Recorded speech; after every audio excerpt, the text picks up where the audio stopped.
મિત્રો આજે મને એક જન્મની વિગત પ્રાપ્ત થઈ છે અને એમાં પ્રશ્ન એવો છે કે વર્તમાન સમયમાં મારી સ્થિતિ અતિશય કફોડી થઈ ગઈ છે, તો ભાવિ જીવનમાં એટલે કે આવનારા ભવિષ્યમાં મારી જીવન સ્થિતિ સુધરશે કે કેમ એ બાબત મને મારા જન્મના ગ્રહોની સ્થિતિ અને ગ્રહ દશા એનો અભ્યાસ કરી અને જણાવજો। તો આ જાતક દ્વારા પૂછાયેલા આ પ્રશ્નનો જવાબ એમના જન્મના ગ્રહોની સ્થિતિ અને એમના જીવનમાં આવનારી ગ્રહ દશા યા વર્તમાનમાં ચાલી રહેલી ગ્રહ દશાનો અભ્યાસ કરી અને સીધી અને સટ એવી રીતે એમને જણાવી દઈએ।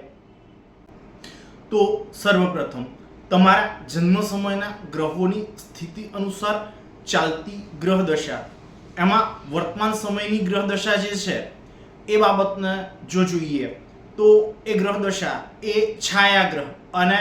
કાયમી નૈસર્ગિક વક્રી ગ્રહ એવા રાહુની છે તથા આ ગ્રહ દશા જે છે એ તારીખ 4/12/2020 થી શરૂ થયેલી છે અને આગામી સમયમાં તારીખ 4/12/2038 સુધી એ ચાલવાની છે। હવે આ ગ્રહ દશા દરમિયાન મળવા યોગ્ય ફળની બાબતની જો વાત કરીએ અને એમાં વિશેષ કરી અને પારિજાત ગ્રંથ અર્થાત જાતક પારિજાત એ નામના ગ્રંથનું વર્ણન જો જોઈએ તો એના વર્ણન મુજબ સુખની બાબતમાં ઉણપ્યા કમી આવે, ધન સંબંધિત સુખ અને મનની શાંતિ એના જેવી બાબતનો હ્રાસ થાય અથવા હણાય યા નષ્ટ થાય, પોતાની પત્ની અને સંતાન એની સાથે અકારણ કજીઓ થાય, કંકાશ યા ઘર્ષણ સંઘર્ષ એવી બાબત બની જાય, અબોલાયા વિયોગ સમાન દુઃખજનક સ્થિતિ એના કારણે પેદા થાય,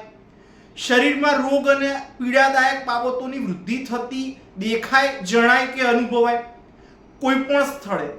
કોઈની પણ સાથે અનાયાસ અને અકારણ સંઘર્ષ કે તાર તકરાર એના જેવી બાબત પેદા થઈ જાય, આવું નિશ્ચિત રીતે બને જ। આ બાબતમાં વધુમાં જો જોઈએ તો શાસ્ત્ર સિદ્ધાંત મુજબ જો રાહુ નૈસર્ગિક શુભ ગ્રહો એનાથી દ્રષ્ટ યા યુત હોય તો વ્યક્તિના પોતાના દ્વારા કરેલા કાર્યોમાં સફળતા, રાજમાન યા જાહેરમાં સન્માન થાય એવી સ્થિતિ, ધન લાભ જેવી બાબત એ ક્યારેક ક્યારેક અચાનક પ્રાપ્ત થાય છે, પણ સાથે જ મિત્ર યા નજીકના સ્વજન કે વડીલ સમાન વ્યક્તિનું મૃત્યુ થાય છે આવું કહેલું છે। આ રીતે જો જોઈએ તો જન્મકુંડલીમાં રાહુ જે છે એ છઠ્ઠા ભાવમાં શુભ ગ્રહ અને પોતાના મિત્ર ગ્રહ એવા શુક્રની રાશિ 7 અર્થાત તુલા રાશિ એ જે આવે છે એમાં રહેલો છે તથા એના પર બે નૈસર્ગિક શુભ ગ્રહો એવા બુધ અને ગુરુ એની દ્રષ્ટિ છે। તેથી આ ગ્રહ દશામાં આવું બનવું એ સદા સર્વદા સંભવ છે। સાથે જ આ બાબતમાં ચંદ્રાભરણ જાતકમ આ ગ્રંથનું વર્ણન જો જોઈએ તો રાહુ એ છઠ્ઠા, 8મા યા 12મા ભાવમાં કોઈ પણ રાશિમાં જો હોય તો પોતાની ગ્રહ દશામાં અર્થાત મહાદશા યા આંતરદશા બંનેમાંથી કોઈ પણ એકમાં જ્યારે પણ આવી સ્થિતિ આવે ત્યારે એ જાતક માટે મૃત્યુકારક બને છે આવું કહેલું છે। આ રીતે જો જોઈએ તો જન્મકુંડલીમાં રાહુ એ પોતાના મિત્ર ગ્રહ અને શુભ ગ્રહ એવા શુક્રની રાશિ 7 અર્થાત તુલા રાશિ એ જે આવે છે ત્યાં રહેલો છે। વધુમાં ભાવગત રીતે એ છઠ્ઠા ભાવમાં સ્થિત છે તથા વર્તમાન સમયની ગ્રહ દશા જે છે